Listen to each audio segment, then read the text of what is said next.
Selamat pagi semua, kembali lagi bersama Bu Tride dalam mata pelajaran Ilmu Pengetahuan Alam. Bagaimana kabar kalian? Semoga selalu dalam keadaan sehat ya dan tetap semangat belajar dari rumah.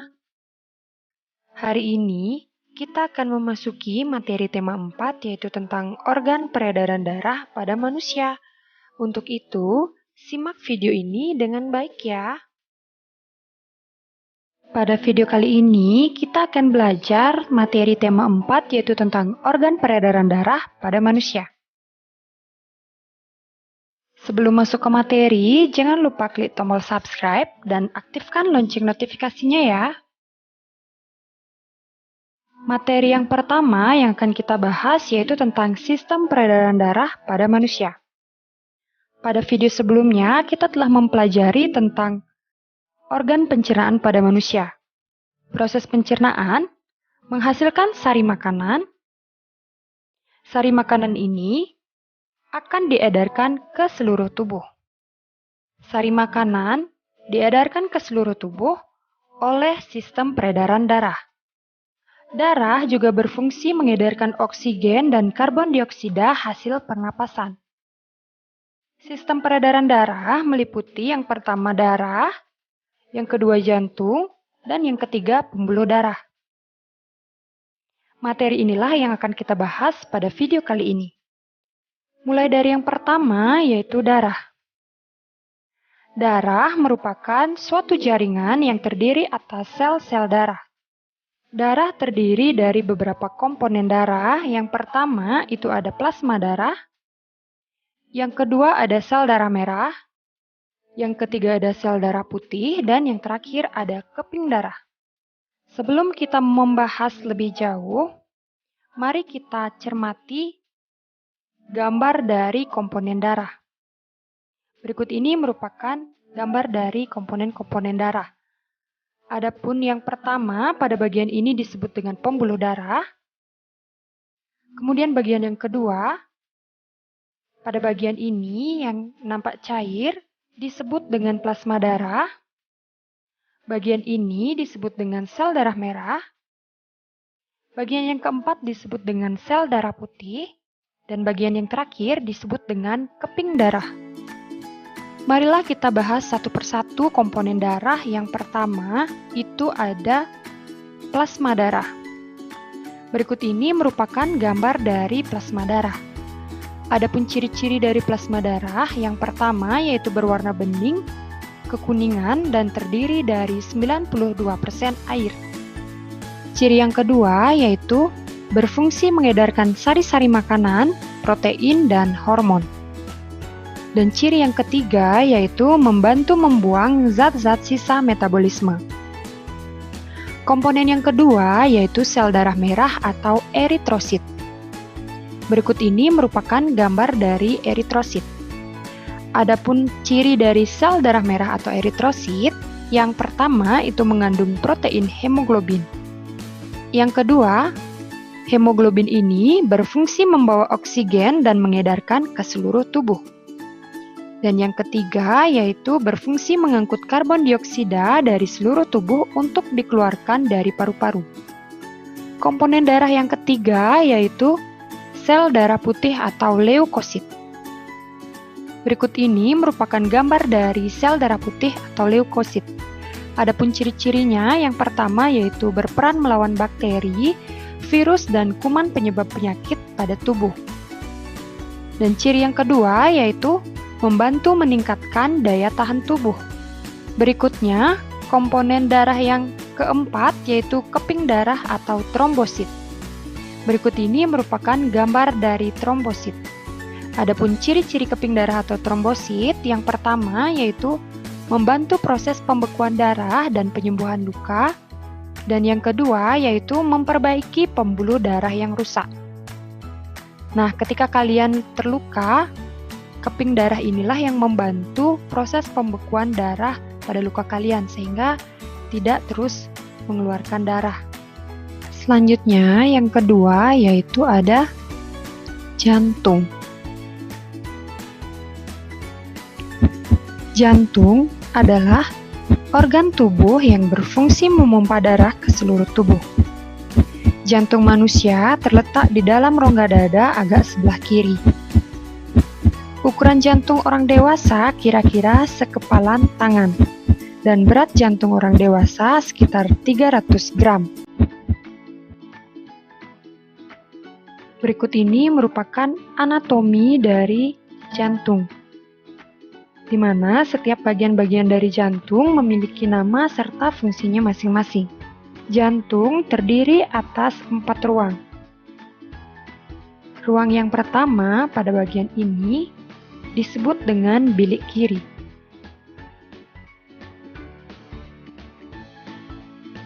Kemudian ruang berikutnya pada bagian ini disebut dengan bilik kanan. Ruang ini disebut dengan serambi kiri.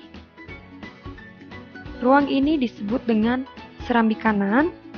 Kemudian bagian selanjutnya yang berwarna biru ini disebut dengan arteri paru-paru atau arteri pulmonalis. Kemudian pada bagian ini disebut dengan vena paru-paru atau vena pulmonalis. Kemudian bagian yang selanjutnya, bagian ini disebut dengan aorta. Aorta merupakan arteri yang terbesar. Nah, antara ruang serambi dan bilik pada jantung dipisahkan oleh semacam sekat. Sekat ini disebut dengan katup jantung. Adapun katup yang dimaksud yaitu pada bagian ini. Ini merupakan katup jantung. Katup bagian ini disebut dengan katup tricuspidalis. Sedangkan katup yang ini disebut dengan katup bicuspidalis. Fungsi dari katup jantung yaitu agar darah dari bilik tidak bercampur dengan darah dari serambi. Materi selanjutnya yaitu tentang fungsi organ-organ peredaran darah. Berikut ini merupakan gambar dari peredaran darah. Nah, kalian bisa perhatikan pada gambar.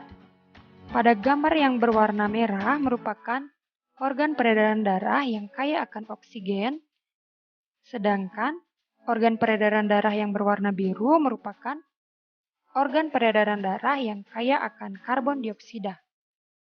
Yang pertama, pada bagian ini disebut dengan bilik kanan yang berfungsi memompa darah kaya karbon dioksida ke paru-paru. Bagian ini disebut dengan bilik kiri, berfungsi memompa darah yang kaya akan oksigen ke seluruh tubuh. Bagian ini disebut dengan serambi kanan yang berfungsi memompa darah yang kaya karbon dioksida dari seluruh tubuh. Bagian ini disebut dengan serambi kiri yang berfungsi memompa darah yang kaya akan oksigen dari paru-paru. Bagian ini disebut dengan vena paru-paru atau vena pulmonalis yang berfungsi membawa darah yang kaya akan oksigen dari paru-paru ke jantung. Pada bagian ini disebut dengan arteri paru-paru atau arteri pulmonalis yang berfungsi mengalirkan darah yang kaya CO2 atau karbon dioksida dari jantung ke paru-paru. Materi selanjutnya yaitu yang ketiga ada pembuluh darah. Pembuluh darah merupakan saluran yang berfungsi sebagai tempat mengalirnya darah dari seluruh tubuh menuju ke jantung, dan sebaliknya.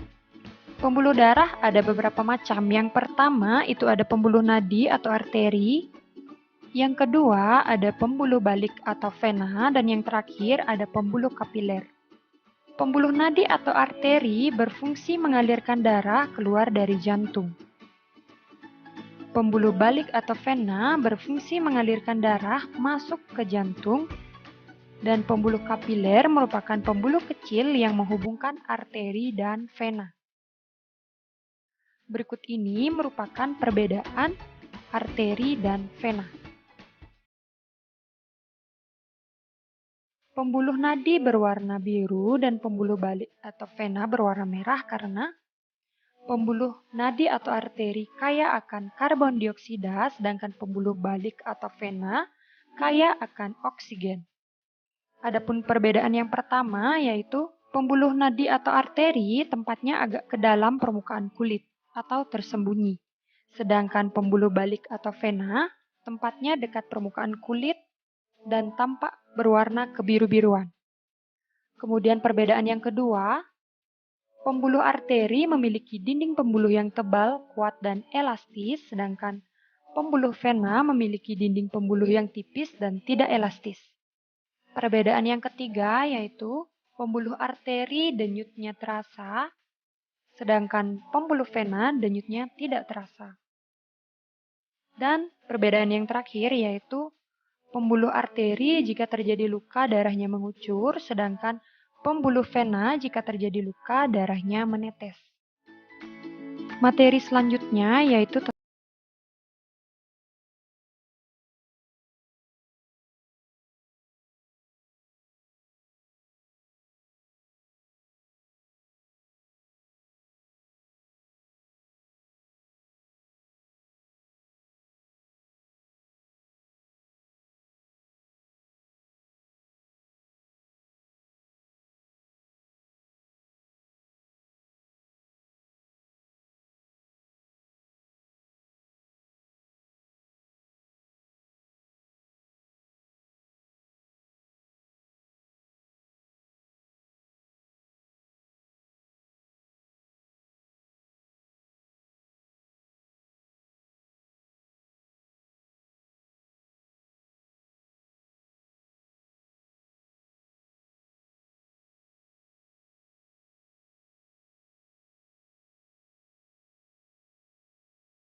kemudian melewati aorta, kemudian melewati arteri, menuju seluruh tubuh, kemudian ke vena, dan berakhir di serambi kanan. Adapun proses lebih jelasnya yaitu sebagai berikut. Bilik kiri mengandung darah yang kaya akan oksigen, memompa darah ke seluruh tubuh dengan melewati aorta. Selanjutnya, darah yang kaya akan oksigen ini akan menuju seluruh tubuh dengan melewati arteri. Selanjutnya, setelah peredaran darah sampai di seluruh tubuh atas dan bawah, maka terjadi pertukaran gas oksigen dan karbon dioksida. Pertukaran gas oksigen dan karbon dioksida ini terjadi pada pembuluh kapiler. Berikutnya, darah yang kaya akan karbon dioksida atau CO2 kembali ke jantung dengan melewati vena cava atas atau vena cava superior dan vena cava interior atau vena bawah. Kemudian, darah yang kaya akan karbon dioksida akan masuk ke serambi kanan. Nah, itulah proses peredaran darah besar pada manusia. Oke, cukup sekian dulu ya pembahasan materi dari Putri D. Semoga dengan mudah kalian dapat memahami. Jika ada pertanyaan, kalian bisa tanyakan di kolom komentar ya.